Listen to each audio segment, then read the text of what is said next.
Hey, footy fans, welcome to Footy Fin. I want to share some reflections on the second test between the Wallabies and the British and Irish Lions, which happened at the MCG in Melbourne last night, of course. Now, rugby is a game that has many rules that are quite vague. There are more than 50 shades of grey, and there's a lot of room for interpretation of those laws. And two different referees will interpret a situation in different ways. So a lot of room for interpretation, a lot of grey areas, as I say, and a lot of the time it's a case of what you can get away with. It's a case of what you can get away with, and even some of the men who are recognised and women recognised as some of the greatest players of rugby have been masters at getting away with stuff. Someone like Richie McCaw comes to mind. Well, the British and Irish Lions got away with it. They got away with it in the first test, and they got away with some things in the second test. And fair play, they had a win.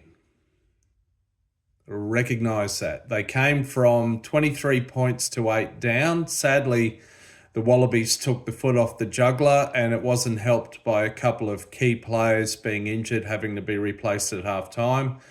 That includes Rob Vellatini and Alan Alatoa.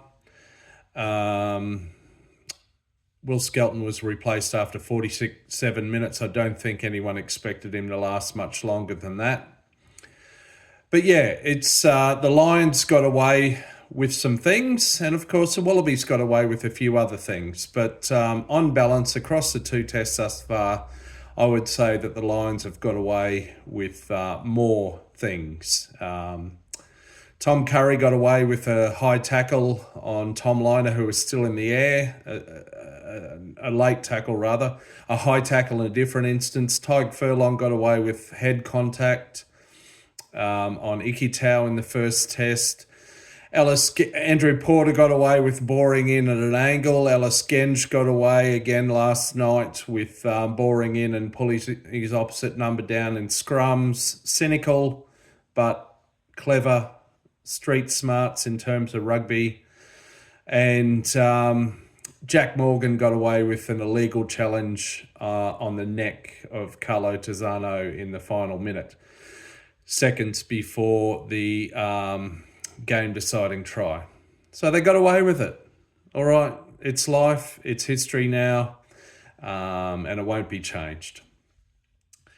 The Wallabies did extremely well, better than many expected. As I say, it is a shame that they took the foot off the juggler in the second half, that they conceded 2 tries in the closing stages of the first half, and then they only scored 3 points of their own throughout the whole second half and conceded more tries.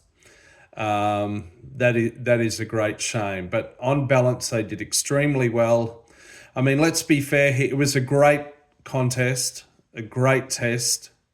Let's be fair. There were a lot of mistakes from both teams. Tom Curry missed a critical tackle on Suaalii that led to Tom Wright's try, for example. There were numerous, James Lowe and Finn Russell made critical errors. The Wallabies made some critical errors. Joseph Suaalii, despite some moments of brilliance, made some errors, gave away a penalty, missed some tackles, etc., as did others. Both sides made errors, but it was gripping, and it was a tight contest. And as I say, it came down to the final minute. The margin was 2 points up until then. Incidentally, one wonders if Tom Liner had not missed 2 conversions, the Wallabies could have won. On the other hand, Finn Russell missed 2 or 3 as well. But yeah, a great game of rugby in front of 90,000 plus people at the iconic MCG. Well done the Wallabies. They have turned things around, even if we go back about 20 months to the last Rugby World Cup. the disaster and the low point they were at then, and they're on an upward trajectory. There will be room for some revenge in the third test in Sydney next weekend. And then within 2 weeks of that, they're taking on the Springboks in South Africa at Ellis Park, and then another one the weekend after. So there's no respite for them. I think they will be stronger into the Rugby Championship and beyond as a result of this series.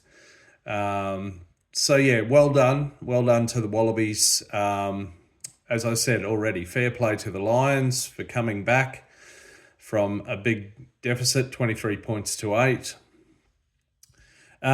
So yeah, I am looking forward to the third test. It will be interesting to see what both coaches do.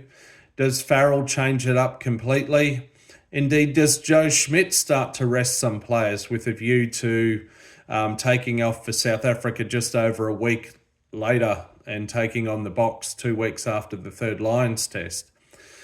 And let me just say, I just want to have a little query for all those naysayers claiming that the Lions should not tour Australia in the future. What are you thinking now after the second test last night?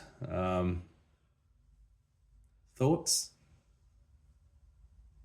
Yeah? That's all I'll say on the matter. Anyway, a good game of rugby, a good spectacle. As I said, mistakes from both teams, but a gripping arm wrestle, a tight contest.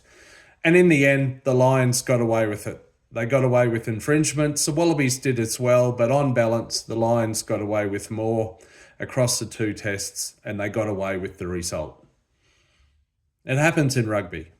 There's a lot of grey areas. Anyway, looking forward to the third test and a chance for revenge for the Wallabies. But for now, I'm going to go find a rolling maul to stick my head into and enjoy the build-up to the third test. See ya.